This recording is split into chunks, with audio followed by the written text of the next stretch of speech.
Hola, muy buenas tardes a todos otra vez de nuevo para este canal que vamos a seguir estudiando con el Airbus 330. En esta ocasión vamos a empezar por las antenas y por las partes del avión, los distintos departamentos. En la punta del avión tenemos el random, la nariz, es como se le considera a la carcasa o al fuselaje que tenemos delante de la cabina de los pilotos, que es donde se ubica el radar, y tiene una forma un poco, ovalada obviamente, pero es un poco más ligera que el resto del fuselaje del avión. La Nose Gear Bay, que es donde se habita el tren delantero, y el Main Gear Bay, que también donde se introduce el tren de aterrizaje principal. Luego tenemos el cono de cola, que es donde básicamente hay otro tercer motor, que sería el APU, que hablaremos más explícitamente sobre él, pues porque nos da una serie de ayuda y de cierta energía que necesitamos el avión para arrancarlo, para el aire acondicionado en tierra, el neumático. Bueno, hablaremos de él más en detalle. Si pasamos la diapositiva, tenemos que donde se ubican las distintas antenas. La VHF-1 está arriba, el fuselaje del avión, y aquí lo que nos hace es, básicamente, es una radio de very high frequency, de muy alta frecuencia, la número 1, que es la que estaría situada en el asiento más cercano, que es el del comandante, en el lado izquierdo. Principalmente hablaríamos por esa, pero como todo en Airbus, como todos los aviones, está con redundancia, con lo cual tenemos hasta 3 radios por las cuales comunicamos con esa frecuencia, muy alta frecuencia. Tenemos la número 2, que está debajo del fuselaje, o sea, debajo lo que sería la panza del avión, detrás del tren de aterrizaje. Y la tercera, como digo, que también sería, por ejemplo, antiguamente para el mecánico, nosotros también la tenemos, que es donde llevamos también la frecuencia de 121.5, que sería la de emergencia, o también la del data link, que sería las comunicaciones por satélite, que también la tenemos, ya también hablaremos de ello, que sería la VHF-3. Luego, por supuesto, tenemos en High Frequency la 1 y la 2, que ya hablaremos también de ello porque aparte de, por supuesto, llevar las comunicaciones principales, que serían estas 3 radios en Very High Frequency, llevamos la High Frequency, la 1 y la 2, que también se utiliza para, por ejemplo, un sistema que se llama Cellcal, que a veces se usa, por ejemplo, en espacios aéreos muy apretados de tráfico, muy congregados de tráfico. Se usa la high frequency, el Cellcal, para poder comunicar en estos espacios aéreos tan frecuentados, tan saturados de tráfico. Hablaremos también más adelante de ello. Aquí, como podéis ver, y como os he comentado antes, en el radom delantero tenemos el radar, que es un radar meteorológico que va enfocando y va buscando lo que sería un multi-scan, se puede poner en multi-scan, que es, o sea, va girando y va buscando lo que serían gotas de agua.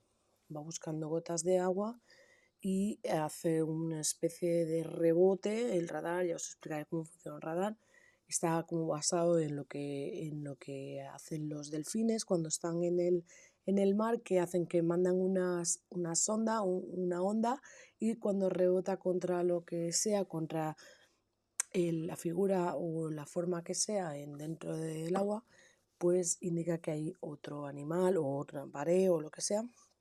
Pues pasaría lo mismo con el radar meteorológico, que choca contra lo que serían las partículas de agua y nos indica dónde está la tormenta, con mayor o menor intensidad, y entonces se refleja con unos colores. Llevan desde azul, verde hasta rojo, magenta. Luego tenemos lo que sería el localizador dual. El localizador es unas antenas por las cuales son radioayudas que nos guían a dónde están situadas en tierra, donde normalmente se ponen cerca de la pista, cerca del aeropuerto, para dónde tenemos que aterrizar. También hablaremos de ella con más hincapié. El Glide Slope Dual es la senda de planeo y donde también están situadas adyacentes a las pistas de aterrizaje, y por ellas son por las que por una serie de antenas y ondas estamos aterrizando en el lugar correcto, tanto lateral como verticalmente. Hablaremos también de ello, seguro que habéis oído hablar muchísimas veces de la senda de planeo, de lo que sería las antenas de radio de ayuda para aterrizar un avión en un aeropuerto, en una pista concreta. El TCAS, el Traffic Collision Advisory System, básicamente es un sistema que nos ayuda a identificar y a evitar una colisión aérea contra otro avión. Como veis, tiene dos antenas, una arriba y una abajo, y lo que hace es, obviamente, mirar si hay aviones tanto arriba o como por abajo. Por supuesto, también escanea lateralmente si vienen y están cerca de nosotros, y entre los aviones se hablarían por una radiofrecuencia, por una frecuencia en la cual se estarían hablando y dirían: te estás acercando a mí, tú sube y yo bajo, y te daría lo que es un Resolution Advisory o un aviso de resolución que tendrías que seguir estrictamente y instantáneamente, urgentemente, porque si no sería un choque. Hemos oído alguna vez que se han chocado aviones, pero desde los años 70 más o menos se implementó este sistema, y el problema a veces ha pasado que no han seguido las estrictas órdenes del Resolution Advisory, el aviso resolutorio, de poder evitar ese choque entre dos aviones. Entonces, por eso estamos los pilotos en la cabina, para evitar evidentemente esta colisión y para accionar inmediatamente lo que hiciera falta que nos indicara el TICAS, si es sube o baja, para evitar una colisión aérea. Explicaremos también más detalladamente más adelante en el curso. Tenemos ATC 1 and 2, lo que sería el Traffic Control 1 y 2, para también poder hablar con tierra, con el controlador aéreo en tierra. Tenemos también el DM1 y 2.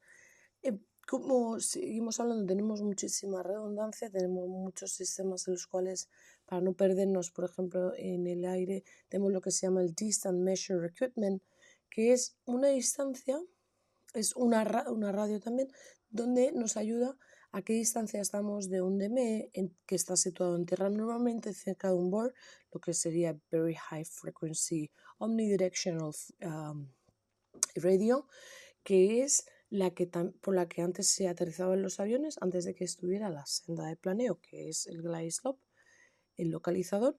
Y entonces lo habéis visto seguramente en algún aeropuerto, ya hablaremos sobre ellos, como si fuera un redondel, un círculo muy grande, como de unas antenas situadas, y está muy cerca normalmente de la pista. Entonces, con el BOR, que te emite una señal acústica, gracias al DME veríamos a qué distancia estamos de ese BOR. El BOR te va a dar una serie de coordenadas y el DME te va a decir la distancia a la cual estamos a ese BOR. Por supuesto, tenemos dos GPS, están situados en la parte de arriba. Global Positioning System, todos creo que sabemos lo que es un GPS, hemos tenido alguno en el coche, ahora ya están un poco en desuso, desde que los móviles también tienen GPS y nos indican dónde estamos, sobre todo por internet. Y el GPS pues nos ayuda muchísimo tanto a la hora de la navegación como a la hora de aterrizar también los aviones. Ahora ya se está aprobando una serie de aproximaciones para usar solamente el GPS, ya no necesitamos lo que sería el localizador, la senda de planeo, el glide slope para aterrizar, sino que ya simplemente con un GPS nos indica el avión dónde estamos y qué altura y qué nos quedaría para aterrizar. La verdad que también muy útiles en el avión. El marker es donde nos sitúa dónde estamos con respecto al localizador y a la glide slope.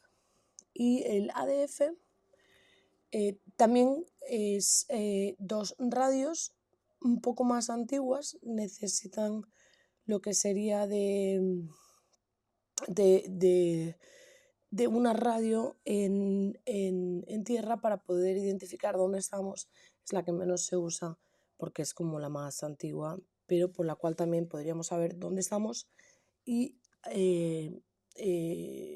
qué distancia. El radioaltímetro, muy importante también, nos va a indicar a qué altura estamos con respecto al suelo. Ahí pone radioaltímetro 1 y 2 y nos va a indicar, sería para el comandante y el copiloto, y sería lo que nos indica qué altura estamos con respecto al suelo. O sea, va midiendo a qué altura estamos con respecto al suelo. Lo que pasa es que solamente se usa hasta los 2500 pies. Y tenemos finalmente en la cola el BOR, lo que os estaba hablando antes, el Very High Frequency Omnidirectional Radio, y el cual nos va a indicar tanto la aproximación, dónde estamos con respecto al BOR del aeropuerto, como a los distintos BORs que hay por las distintas regiones a las cuales volamos. Siempre lo tenemos en autotune, siempre tenemos autosintonizador, en el cual el BOR va captando dónde está cada BOR de cada región o cada BOR por el cual vamos pasando, y entonces nos dice, gracias al DME, la distancia en la que estamos, en el caso de que, por ejemplo, tuviéramos que hacer un aterrizaje de emergencia, pues, por ejemplo, nos podríamos guiar con un BOR. Ground Maneuver Capability.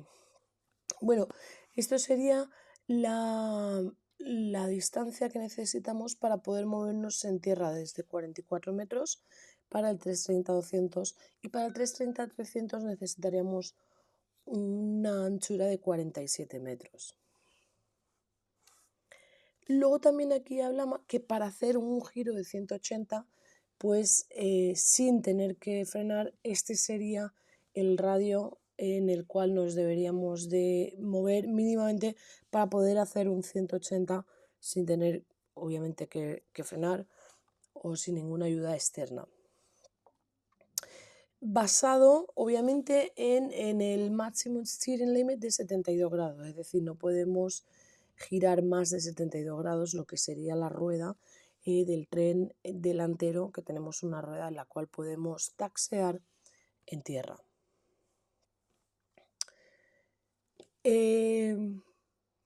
Como vemos aquí lo que te explica, dice, bueno, si tú libras con las alas, vas a librar con la cola, puesto que las alas, digamos, tienen una mayor envergadura que lo que sería la longitud del avión. Tenemos tres compartimentos de cargo, el delantero, el trasero y el bulk, que sería como un compartimento un poco más pequeño, donde se podría a lo mejor poner las maletas de la tripulación o maletas de última hora o maletas más pequeñas.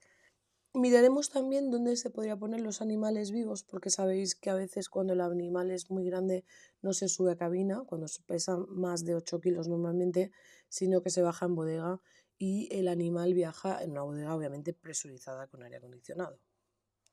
Bueno, aquí tenemos el cockpit. Bueno, para los pilotos esto es como nuestra oficina, es donde trabajamos básicamente todo el día, donde echamos muchísimas horas.